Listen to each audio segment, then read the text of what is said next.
ആലപ്പുഴ ജില്ലയിലെ ഹരിപ്പാട് സ്വദേശിനി സാവരിയ ബസന്തിൻ്റെ കൊലപാതകവുമായി ബന്ധപ്പെട്ട് അതിൻ്റെ ദുരൂഹതകൾ മുഴുവൻ നീങ്ങണമെന്നും പ്രതി മാതൃകാപരമായി ശിക്ഷിക്കപ്പെടണം എന്നുമുള്ള ആവശ്യവുമായാണ് ഈ പത്രസമ്മേളനം നടത്തുന്നത്.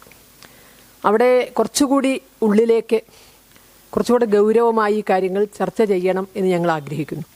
എങ്ങനെ ഇങ്ങനൊരു കുട്ടിയെ ഇത്ര മൃഗീയമായി തല്ലിച്ചതയ്ക്കാൻ സാധിച്ചു എന്നുള്ളത് ഒരു വലിയ ചോദ്യമാണ്.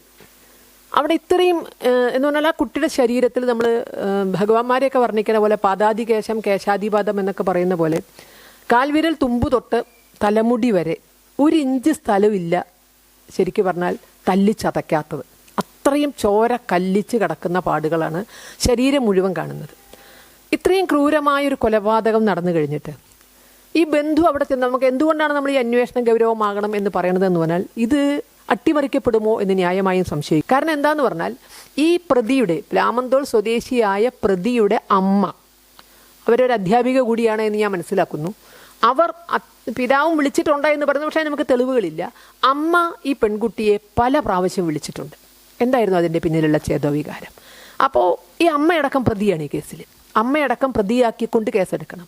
അത്തരം തെളിവുകൾ മായ്ച്ചു കളയാനാണോ ഫോൺ അവിടെ വാങ്ങിച്ചു വെച്ചത്? ആ ഫോൺ മാത്രമാണ് അവർ പിടിച്ചു വെച്ചിരിക്കുന്നത്, ബാക്കി ഒന്നുമില്ല. ഈ കുട്ടിയുടെ ഫോണാണ് പിടിച്ചു വെച്ചിരിക്കുന്നത്, അത് മാത്രം അവിടെ പിടിച്ചു വെച്ചിരിക്കുന്നത്. ബാക്കി ഫോറൻസിക് പരിശോധനയ്ക്ക് ആവശ്യമായ, സ്ഥലപരിശോധനയ്ക്ക് ആവശ്യമായ അല്ലെങ്കിൽ എന്തൊക്കെയാണോ അത് മുഴുവൻ പാക്ക് ചെയ്ത് ഡെഡ് ബോഡിയോടൊപ്പം കേരളത്തിലേക്ക് എത്തിച്ചു കഴിഞ്ഞു.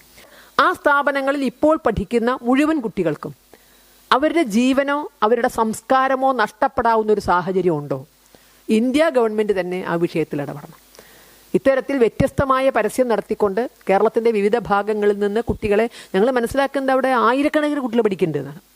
അപ്പോൾ ഇങ്ങനെ വ്യത്യസ്തമായ പരസ്യം കൊടുത്ത് കേരളത്തിൻ്റെ വിവിധ ഭാഗങ്ങളിൽ നിന്ന് ആകർഷിച്ചു കൊണ്ടുപോയ കുട്ടികൾ അവരുടെ ജീവിതവും സംസ്കാരവും അവർക്ക് നഷ്ടപ്പെടുന്ന ഒരു സാഹചര്യം ഉണ്ടോ? അവരവിടെ അടിമയാണോ? അപ്പോൾ അതുകൊണ്ട് കൃത്യമായ സ്ഥാപനത്തെ പറ്റി അവിടെ പഠിക്കുന്ന ബാക്കി എല്ലാവർക്കും വേണം മലയാളി കുട്ടികളെ പറ്റിയിട്ട് കൃത്യമായ ഒരു അന്വേഷണം, അവരുടെ പഠന സാഹചര്യത്തെ പറ്റിയിട്ട്, അവർക്ക് നാളെയുള്ളവരുടെ ഭാവിയെ പറ്റിയിട്ട്, ചെറിയ കാര്യമല്ലത്, അതിനെപ്പറ്റി അന്വേഷിച്ചേ മതിയാകുള്ളൂ. കാരണം ഇത് നടന്നിരിക്കുന്നത് ഇന്ത്യക്ക് വെളിയിലാണ്. അതുകൊണ്ട് തന്നെ ഇവിടുത്തെ ഒരു ക്രൈംബ്രാഞ്ച് അന്വേഷിച്ചാലോ അല്ലെങ്കിൽ ഇവിടുത്തെ ഒരു പോലീസ് സംവിധാനം അന്വേഷിച്ചാലോ അവർക്കിതിലൊന്നും ചെയ്യാൻ കഴിയില്ല. അതുകൊണ്ട് ഇത് CBI അന്വേഷണത്തിന് വിടണം ഈ കേസ്.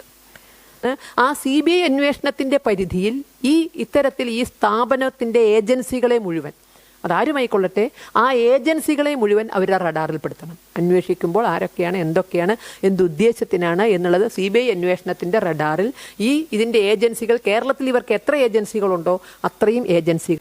വലിയ പ്രതീക്ഷയോടെ ലക്ഷങ്ങൾ ചെലവഴിച്ച് മെഡിസിൻ പഠിക്കാൻ പോയതാണ് ആ കുട്ടി. നാളെ ഡോക്ടറായി വരും എന്ന് വിചാരിച്ചാണ്.